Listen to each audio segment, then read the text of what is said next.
Well, welcome back, everybody. I'm Raj Kumar, Editor-in-Chief and President at Devex. Nice to see all of you joining us online once again. And welcome to everybody here in person. How many of you have actually been to an in-person event like this recently? I know a few of you were like, no, this is the first time in a while. It's nice to see a lot of you. Some of you are friends I haven't seen in 2 years. So it's just great to get to be with you today. And for those of you who are joining virtually, we're thrilled you're with us too. And you can feel a tiny bit jealous of those of us who are privileged enough to be in this room. We are at a vegan restaurant here in DC, and I think there's some great food in store, which is very apropos of a food event. This is an event that is going to get into some of the really serious issues around food. So there'll be a lot here that we're talking about that, may be a little bit shaking. We're going to hear about why this is sort of a break the glass moment when it comes to the food crisis. But at the same time, I wanted to start with something fun. I've got this little prop here, pepper mill.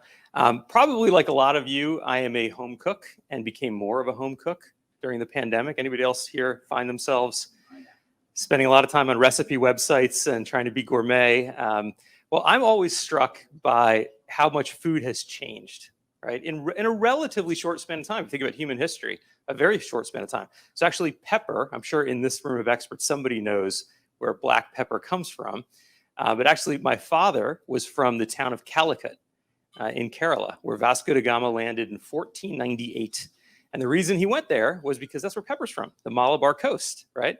And in Europe, people were eating very bland food, and they wanted to find a way to get more of this good stuff. And how much has food changed since then? Now we just call this seasoning. It's like, we don't even need to use the word black pepper. Everybody throws it on everything. But not that long ago, it was uncommon, and it's changed our food culture. Think about what Thai food would be like without chili peppers. Think about Italian food without tomatoes, or Irish food without potatoes, right? Everybody's cuisine is relatively young and changing. And it's changed enormously since the Industrial Revolution, right? Since all the mechanization and processed food and all of the challenges, health challenges that has caused the world. So we are in this moment now where people are really starting to think about food systems in a different way. They're starting to ask questions about very basic things they put on their table. We just heard, if you were part of the live stream, from Lawrence Haddad, the executive director at Gain, and Sean Baker, the chief nutrition officer at USAID. And they were commenting that this is the first time where people are actually talking about food systems. Just in 2008, 2009, at the last major global food crisis, we didn't even use that term, right? We weren't even thinking of it in that way. So our understanding of these issues is changing fast. And that's why events like this and the reporting my colleague Teresa Welsh does is so important, because we are trying to ask tough questions about the institutions and organizations right at the heart of this thing called a food system. Today's event is all about that. Where is this food system going? What does this food crisis actually mean? What are some of the tools we have to address it? We're going to get into many of those issues throughout the day. So I want to just say a huge thanks to all of you, to Sean and Lawrence for joining us in the live stream just now. All of the speakers who are coming up today, it's going to be a great day, online and in person. I want to say a particular thank you to our sponsors who make events like this possible. I want to say something about the sponsorship too, because there's been some conversation about who our sponsors are this year for this event.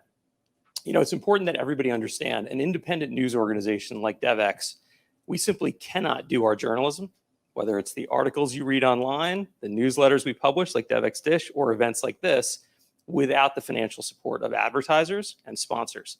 But our journalism is independent. It is entirely independent. We hold that credibility of our journalistic ethics very dear here. So while we greatly support our sponsors who make all this possible, they have no influence whatsoever on the editorial nature of our content, in person or online. You should know that. I think you do, but it's always worth reiterating that. And I want to say that anytime we have content that is sponsored or advertised, it's clearly labeled. So if you're on our website and you see something that's brought to you by one of our partners, it says sponsored. If you're at an event like this and there's a section that is sponsored, it's clear the speaker from that sponsor organization is there. Every other section, every other speaker has no affiliation whatever with sponsors, and you should all know that. And I want to thank you for your understanding. I think this is widely understood across the world of news, but maybe not everybody knows it, and it's worth reiterating. So with that, I hope you'll join me in thanking the people that did pay for and help to make events like this and our journalism on important topics possible. That's the PepsiCo Foundation, and that's TechSoup. And we really appreciate them being here today and supporting this important journalism that we're doing. Okay, with that, there's a lot to get into. And I don't think there's anybody better to kick us off on this issue of the food crisis than Earthren cousin. We're delighted to have you here. Thank you for making the trip in person to be here. My colleague, Teresa Welsh, senior reporter at Devex, who writes Devex Dish, is going to kick us off with this conversation. So again, welcome.